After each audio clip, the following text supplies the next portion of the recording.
একদিকে president Donald ট্রাম্পের বিভিন্ন নীতির বিষয়ে নেতিবাচক কিংবা তার অ্যাপ্রুভাল রেট অনেকটুকু কমে এসেছে। অন্যদিকে আমরা যদি ডেমোক্রেটদের কথা বলি, তাদেরও অ্যাপ্রুভাল রেট ইতিহাসের সর্বনিম্ন, অর্থাৎ তাদের নেতাকর্মীরা হতাশ। ডেমোক্রেটদের নানা হিপোক্রেসি, রিপাবলিকানদের নানা হিপোক্রেসি, এগুলোতে দেশের মানুষ তো আসলে রাজনীতি বিমুখ, এমনিতেই আমেরিকানরা রাজনীতি বিমুখ, আরো বেশি রাজনীতি বিমুখ হয়ে যাওয়ার দিকে যাচ্ছে। ডোনাল্ড ট্রাম্পের পপুলারিটি 42% এবং বিলটার মানে ডিসঅ্যাপ্রুভাল রেট হচ্ছে 61%, অ্যাপ্রুভাল রেট হচ্ছে আপনার দাঁড়ায় 39%। তাহলে দুটো জিনিস কাছাকাছি, ডোনাল্ড ট্রাম্পের পপুলারিটি এবং বিলের পপুলারিটি প্রায় কাছাকাছি। অনেকগুলো গুড সাইন রয়েছে বিলটার ব্যাপারে, এবং পলিটিক্সের ব্যাপারও ইয়াংরা জেগে উঠবে, ওয়ার্কিং ক্লাসের পক্ষে যারা কাজ করবে, যেমন সোশ্যাল ডেমোক্রেটিক অ্যালায়েন্স, এই টাইপের যে অ্যালায়েন্স গুলি এগিয়ে আসবে বলে আমি আশা করি আস্তে আস্তে।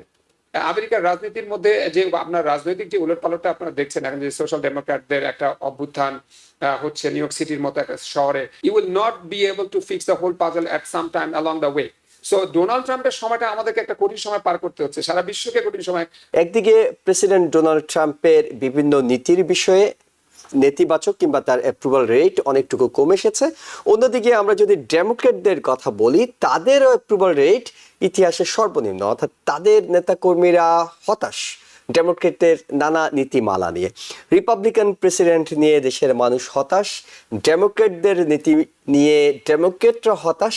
আসলে রাজনীতিতে যে অস্থিরতা চলছে, এর মধ্যে হয়তো দেখেছেন বারাক ওবামা বলছিলেন সবাইকে জেগে উঠে সত্যের পক্ষে যেটিকে সত্য বলা হয়, মনে করা হয় সেটি বলতে। কিন্তু ডেমোক্রেটদের নানা হিপোক্রেসি, রিপাবলিকানদের নানা হিপোক্রেসি, এগুলোতে দেশের মানুষ তো আসলে রাজনীতি বিমুখ, এমনিতেই আমেরিকানরা রাজনীতি বিমুখ, আরো বেশি রাজনীতি বিমুখ হয়ে যাওয়ার দিকে যাচ্ছে কিনা। জি জি, এটা খুবই একটা গুরুত্বপূর্ণ কথা আপনি বলেছেন।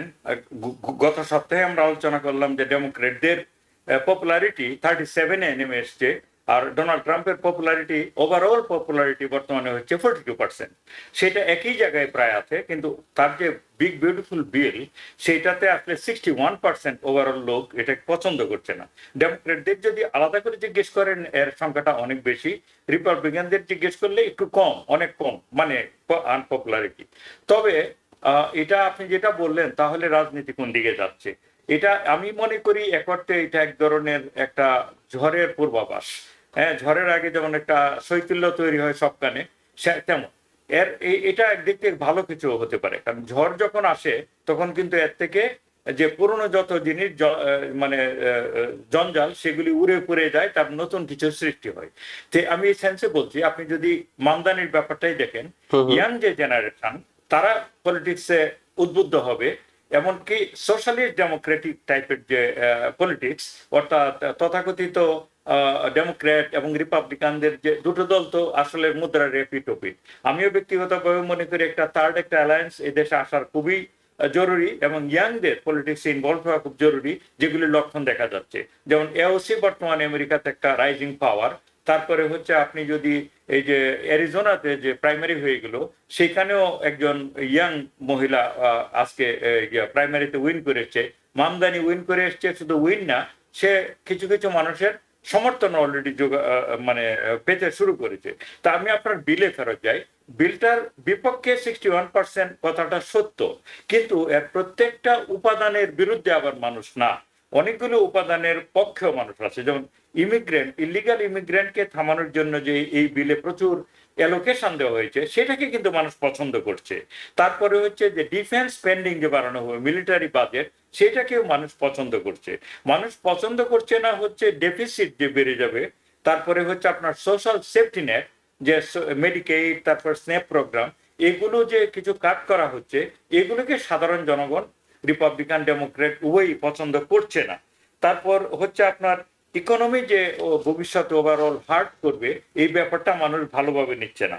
তবে ট্যাক্স কাট যেটাকে পার্মানেন্ট করা হলো, যে 2017-তে যে ডোনাল্ড ট্রাম্প ট্যাক্স কাট দিয়েছিল, সেটাকে যে পার্মানেন্ট করা হচ্ছে, এটার আবার পক্ষে মানুষ রয়েছে। অর্থাৎ ট্যাক্স কাটের পক্ষে রয়েছে, ইমিগ্রেশন এর যে কন্ট্রোল করা হবে এটার পক্ষে রয়েছে, ডিফেন্স স্পেন্ডিং এর পক্ষে রয়েছে। সুতরাং এক অর্থে যদি আপনাকে বলি আমি, যে ডোনাল্ড ট্রাম্পের পপুলারিটি 42%, এবং বিলটার মানে ডিসঅ্যাপ্রুভাল রেট হচ্ছে 61%, অ্যাপ্রুভাল রেট হচ্ছে আপনার দাঁড়ায় 39%, তাহলে দুটো জিনিস কাছাকাছি। ডোনাল্ড ট্রাম্পের পপুলারিটি এবং বিলের পপুলারিটি প্রায় কাছাকাছি। তবে দেখা যাক এটা কোথায় গিয়ে দাঁড়ায়। আর আরো কিছু জিনিস ইন্টারেস্টিংলি মানুষেরা অপছন্দ করছে, এটা হচ্ছে এই বিলে ক্লিন এনার্জির জন্য কিছু ছাড় রাখা হয়েছিল, যারা ক্লিন এনার্জি অ্যাডাপ্ট করবে বাড়িতে, সোলার প্যানেল কিংবা এই জাতীয় জিনিস। এটা আমার কাছে আশ্চর্য লেগেছে। রিপাবলিকানরা সাধারণত কনজারভেটিভ হয়, তারা ক্লাইমেট চেঞ্জের বিরুদ্ধে থাকে, ক্লিন এনার্জির বিরুদ্ধে থাকে, কিন্তু দেখা গেল যে এই জরিপে, আপনি যে জরিপটার কথা উল্লেখ করলেন, সেখানে ক্লিন এনার্জিতে যে কাজ করা হয়েছে এটা মানুষ পছন্দ করছে না। এটা একটা গুড সাইন।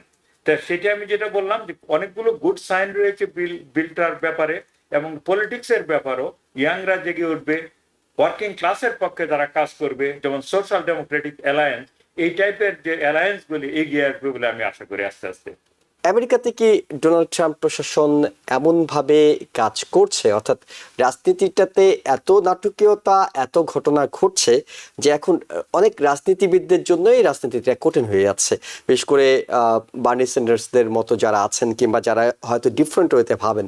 এবং আপনি দেখতে পাচ্ছেন যে ইলন মাস্কও কিন্তু তিনি বলছিলেন তিনি আমেরিকান পার্টি, থার্ড একটা পার্টি গঠন করবেন।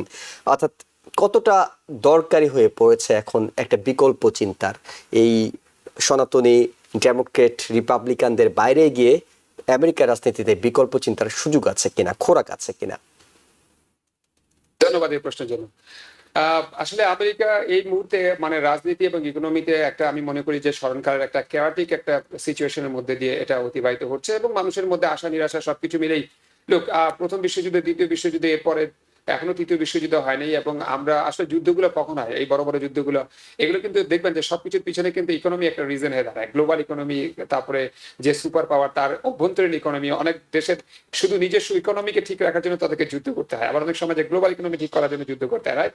So economy, as Karl Marx said that economy controls all and everything. তো এখন কথা হচ্ছে যে আমেরিকার রাজনীতির মধ্যে যে আপনার রাজনৈতিক যে উলটপালটটা আপনারা দেখছেন এখন, যে সোশ্যাল ডেমোক্র্যাটদের একটা অভ্যুত্থান হচ্ছে নিউ ইয়র্ক সিটির মতো একটা শহরে, একজন ইয়াং 33 বছর বয়সের একজন ছেলে যে সোশ্যাল ডেমোক্র্যাট হিসেবে এখানে আমরা তাদেরকে ল্যান্ডস্লাইড ভিক্টরি নিয়ে সে প্রাইমারিতে সে নমিনেটেড হয়েছে, এবং মোস্ট প্রবাবলি সে নিউ ইয়র্ক সিটির মেয়র হয়ে যাবে, এবং আরো কয়েকটা শহরের মধ্যে এগুলো হচ্ছে। শুধু তাই না, আপনি যদি ইউরোপে দেখেন, ইস্ট ইউরোপিয়ান কান্ট্রিগুলো এবং অনেক ইউরোপিয়ান কান্ট্রিতে কিন্তু জাতীয়তাবাদ এবং সোশ্যাল ডেমোক্র্যাটের কিন্তু একটা ধীরে ধীরে কিন্তু একটা উত্থান ঘটছে। আসলে এটা কি good for overall world order, or it is bad for overall world order?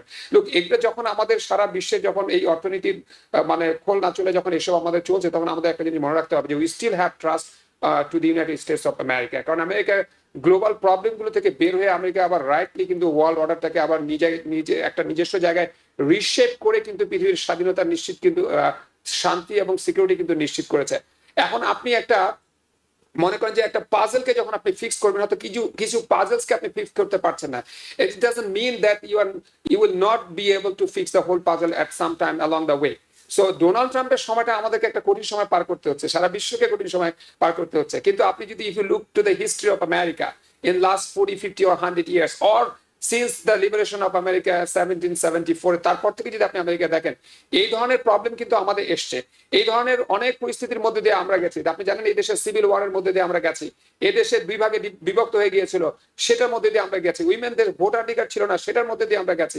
এরপরে কিন্তু আমেরিকা একটা ভালো দিক হচ্ছে কি, এখানে আমাদের যে মত প্রকাশের স্বাধীনতা, সমালোচনা করার স্বাধীনতা এবং পার্টিসিপেট করার স্বাধীনতা যেটা আছে, সেটা পৃথিবীর অন্য কোনো দেশগুলোতে খুব কম পরিমাণে আছে। যার ফলে হয় কি, এট the end of the day আমরা আমেরিকানসরা বা আমরা পিপলরাই কিন্তু আমেরিকাকে সেভ করি, এবং আমরা পিপল আমাদের যে ভোট দেওয়ার ক্ষমতা আছে এটা দিয়ে কিন্তু আমরা ডিটারমাইন করি যে আমেরিকা কোন ডাইরেকশনে যাবে। হয়তো ফর দ্য টাইমিং শর্ট পিরিয়ডের জন্য হয়তো আমেরিকাকে আপনি হয়তো কিছুটা লাইন চুত দেখতে পারেন, মনে হলেও হতে পারে, but at the end of the day the people are so powerful in this country, and this 32 মানে 320 মিলিয়ন যে পিপল এখানে এই দেশের মধ্যে আছে, প্রায় 32-33 কোটির মতো মানুষ, আমরা যেভাবে করে আমরা গণতন্ত্র, যদিও বেশিরভাগ মানুষ এদেশে গণতন্ত্র এবং রাজনীতি সম্পর্কে সচেতন না, কেয়ারও করে না, বাট যে পরিমাণ মানুষ আমরা রাজনীতি সম্পর্কে সচেতন এবং রাজনীতি সম্পর্কে সমালোচনা করি, আলোচনা করি, এবং আপনাদের মতো মিডিয়ার যেভাবে সমালোচনা করার স্বাধীনতা রয়েছে, এটাই কিন্তু আমেরিকাকে একটা স্টেবল জায়গাতে কিন্তু একটা সময় নিয়ে আসে। তো আমি মনে করি এই মুহূর্তে আপনি দেখেছেন যে সোশ্যাল মিডিয়া যুগ আসার ফলে মানুষের যেভাবে কথা বলার স্বাধীনতা রয়েছে, যে পরিমাণে ইসরায়েল ইরান যুদ্ধ নিয়ে কিংবা ইসরায়েল প্যালেস্টাইন যুদ্ধ নিয়ে আমরা যে পরিমাণে এই দেশের মধ্যে স্বাধীনভাবে কথা বলতে পারি, খোদ বাংলাদেশেও আপনি এরকম স্বাধীনতা নিয়ে কথা বলতে পারবেন না। মধ্যপ্রাচ্যের কোনো দেশে আপনি এরকম স্বাধীনতা নিয়ে কথা বলতে পারবেন না, চায়না পারবেন না, রাশিয়া পারবেন না, ইউরোপের অনেক দেশেও আপনি পারবেন না। তো এইটাই কিন্তু হচ্ছে আমেরিকার সবচেয়ে শক্তিশালী জায়গা, যেটা আমেরিকাকে আবার ব্যাক ট্র্যাক থেকে রাইট ট্র্যাকের মধ্যে নিয়ে আসবে। তো আমি মনে করি যে সোশ্যাল ডেমোক্র্যাটদের যে একটা ডেভেলপমেন্ট হচ্ছে, এটা কিন্তু ব্যালেন্স অফ পাওয়ার, অর্থাৎ আমরা কমপ্লিট ক্যাপিটালিস্টিক ব্যবস্থার মধ্যে কিন্তু আমরা এখন ফেড আপ হয়ে গেছি। অর্থাৎ দেখেন আপনার স্ট্যাটিস্টিক দিয়ে একটা আমেরিকার টপ 50 জন মানুষের কাছে যে পরিমাণ সম্পদ আছে, পৃথিবীর 303 বিলিয়ন পিপলের কাছে সেই পরিমাণ সম্পদ আছে। অর্থাৎ আমেরিকার 30 জন মানুষ পৃথিবীর প্রায় অর্ধেক পরিমাণ সম্পদ তারা হোল্ড করে। তো আমেরিকাকে আমরা রিচদেরকে এত বেশি রিচ করে ফেলেছি যে এরা এখন আমাদের রাজনীতি, অর্থনীতি এবং বিশ্ব কন্ট্রোলের দিকে চলে গেছে। এটাতে আমরা যারা ইয়াং জেনারেশন, যারা বর্তমানে অর্থনীতি বুঝে, রাজনীতি বুঝে, তারা কিন্তু এটার সাথে সম্পূর্ণ ডিসএগ্রি করে। তারা চায় একটা মানবিক পৃথিবী, তারা চায় একটা ইকুয়াল পৃথিবী, তারা চায় একটা পৃথিবী যেখানে সব হিউম্যান বিং সমানভাবে রেসপেক্টেড হবে। সো এটার যে একটা জাগরণ, এবং এই জাগরণ যেটা আমেরিকা হচ্ছে, যেটা ইউএসসি লিড করছে কিংবা মামদানির মতো মানুষরা উঠে আসছে, এটা আপনি দেখবেন। কিন্তু আগে আপনাকে মনে রাখতে হবে, আমেরিকা কিন্তু কোনো কমিউনিস্ট রাষ্ট্র হবে না। তো এগুলোর মধ্যে দিয়ে আমরা যাবো, কিন্তু finally will back into the truck. New York থেকে সম্প্রচারিত TVN 24 টেলিভিশন, বিশ্বজুড়ে বাঙালির কণ্ঠস্বর।